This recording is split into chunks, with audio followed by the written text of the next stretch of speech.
Welcome to Hood Champion Boxing and Sports. In boxing, you find a way to win or you find a way to lose. Let me tell you something, man. Right now, boxing is winning. I don't know if y'all been checking it out.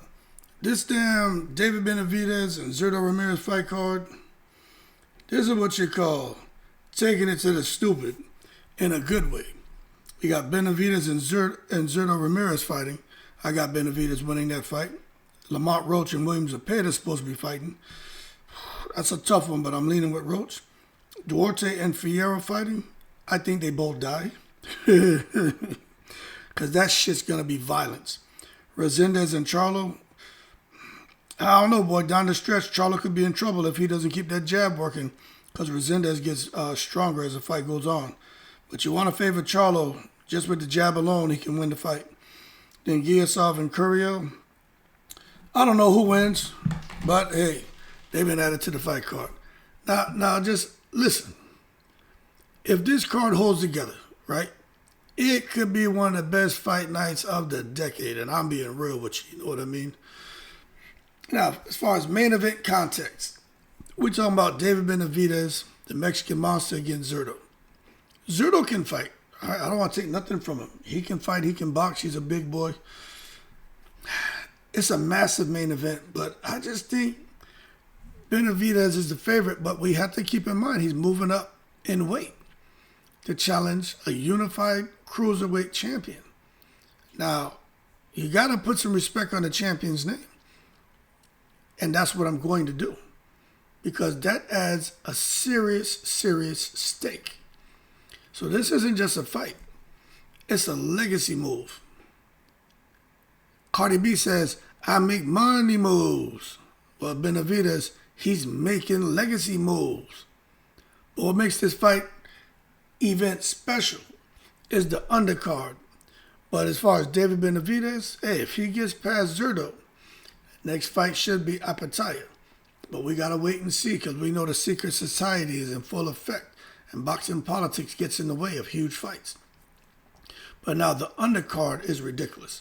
Lamont, Roach, and Zepeda. High-level skill versus pressure war. Lamont Roach, slick, technical, composed, tired of getting draws. When he fought Gervonta Davis, he deserved a nod, okay? Against Pitbull Cruz, he deserved to lose. It's just my opinion. But he got draws in both fights. He should stop complaining and just be appreciative that the boxing gods kept his ass alive because they could have put him out of his misery against Gervonta, and they could have jerked him and put him out of his misery against Pitbull Cruz. But I'm just saying, strong fundamentals, really good defense. Zepeda, we already know what you're getting there. It's a goddamn tornado, hurricane, a typhoon, blizzard. You know what I'm saying? He is no joke. That nonstop pressure, nonstop punching, breaks opponents down, force them to fight when they're trying to rest. The dude's a problem.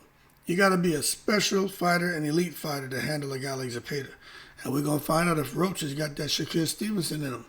Because Shaquille went out there and did the business, didn't he? So the fight's all about whether Roach can control that distance and outbox Zepeda, or Zepeda can turn into a dogfight and overwhelm Roach. So a lot of fans are calling this a sleeper fight of the night candidate because stylistically it's guaranteed for some action, you know. But I'll tell you what, when it comes to that time for some action, Oscar Duarte, Angel Fierro, shit's pure violence. I'm telling you, man, somebody's going to die. I'm telling you. If I was the Oscar Duarte's family member or Angel Fierro's family member, I wouldn't watch this fight because you know death is imminent. Duarte, heavy hands, straightforward pressure, working with Robert Garcia, always looking to hurt you. The dude is a problem. Richardson Hitchens put duck sauce all on the fried rice. He don't want nothing to do with Duarte. Angel Fierro comes forward nonstop. Really got his name put on the map with that damn Eastside Pitbull Cruz fight. Very durable, loves exchanging punches. The dude's a problem, man. And this is the type of fight where defense takes a back seat and both fighters are trying to prove who's tougher, who's más y macho. Who's out there throwing back them tecates and got them Mexican horns blaring. Viva Mexico, cabrones. So what you can expect. Toe-to-toe exchanges, big shots landing, crowd going crazy. This is the definition of a Mexican war. And I tell you what, I wouldn't want to be nowhere near that shit when the goddamn artillery starts getting released, because someone is not going to make it out that fight. But that's the fight I'm looking forward to the most, I ain't gonna lie. Then you got Jermall, Charlo, and Armando Resendiz. This is probably the most important fight on the fight card. And I'm just being real. If Resendiz clips Charlo, he's a superstar. But if Jermall Charlo clips Resendiz, he's back. And he's right back. He goes right into a big fight, probably a championship fight. You see, Resendiz is hungry, dangerous, looking for a career-changing upset. He's got the momentum going.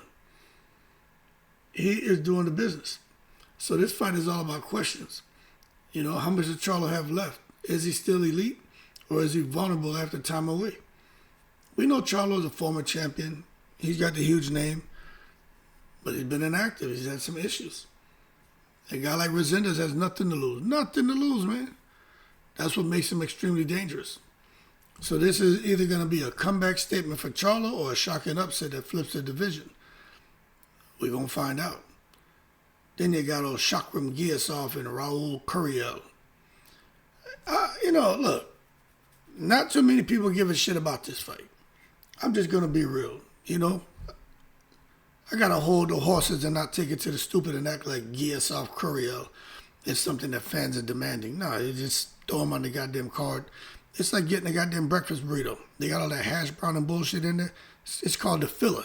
That's all this fight's a filler. It's the goddamn hash brown and the breakfast burrito. Nobody want all that shit. We don't even want all that egg. Give us the goddamn steak, cheap bastards.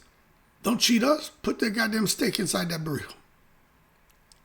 Come out here giving us filler. Get the fuck out of here. But with Giyasov, Curiel, if it is what it is, we got filler, we got to deal with it, right? But Giyasov, all jokes aside, Olympic level pedigree, man. He can fight. Sharp, technical, disciplined. I'm telling you, something special about him. Then you got Curiel. Aggressive, strong, improving fast. Fight's really about levels versus hunger, man. I really don't have an opinion on this fight. I don't know who wins. Giyasov, I'm kind of leaning towards him, but you just don't know. Because Giyasov he's polished, elite boxing. You know what I'm saying? He represents that. Then Curiel, he's more about that pressure and momentum. But I think conditioning wins this fight. It's just my opinion. But these are the kind of fights where that new contender is born and people be talking more and more about them. Because right now, most people don't know anything about either of these guys. I mean, outside of the diehard boxing fans, casuals don't know who the hell a Giyasov is or Curiel. Us diehards, we know who they are. At a minimum, are familiar with the names. But the bottom line, this card is built different, man. I'm telling you, if this lineup holds, this shit isn't just a good card. This is a multiple styles clashing, veterans versus rising contenders, knockout artists versus technicians, comebacks, and legacy fights. This card is a big deal, man. And every single fight has a potential to give you hair-raising action. You know what I'm saying? This shit have you on the edge of your seats, biting your fingernails. Maybe if you have any pet animals, a dog and a cat in it, the dog may bite the cat may bite the dog. I mean, it's going to be some shit going on. But the bottom line, when you have events like this, every fight on the card matters. And more than likely, every one of these fights are going to deliver. And that main event, David Benavidez and Zurdo, I don't know. We're going to find out, man, if we're going to get something special, because the winner of that fight's going to get crowned. They're going to get crowned as probably, the next big thing in boxing. Because if Zurdo wins, I mean, talk about leaving De La Hoya and going out there and taking more control of your career, becoming a unified champion at cruiserweight. For Benavidez, man, to go from 168 with a super middleweight up to light heavyweight, now up to cruiserweight. I mean, both of these guys are taking control of their careers, man, and taking their destiny into their own hands, and they've been pretty damn successful. But I just think the main event's going to crown something special. And it's either Benavidez or Zurdo. But I'm kind of leaning towards Benavidez because he's just been a phenom since he's been a teenager, sparring all these beasts, Kelly Pavliks and the Triple Gs and those guys. Latif Coyote, you got to put some respect on his name, man. David Benavidez is a problem. But we won't know until they get in the ring, right? Anyway, y'all keep cool. Shout out to the veterans, all 7 continents. This is the fight card. It's happening Cinco de Mayo weekend. This is the one you want to lock in. This is the one you want to lock in, people. Keep cool. I'm in the breeze.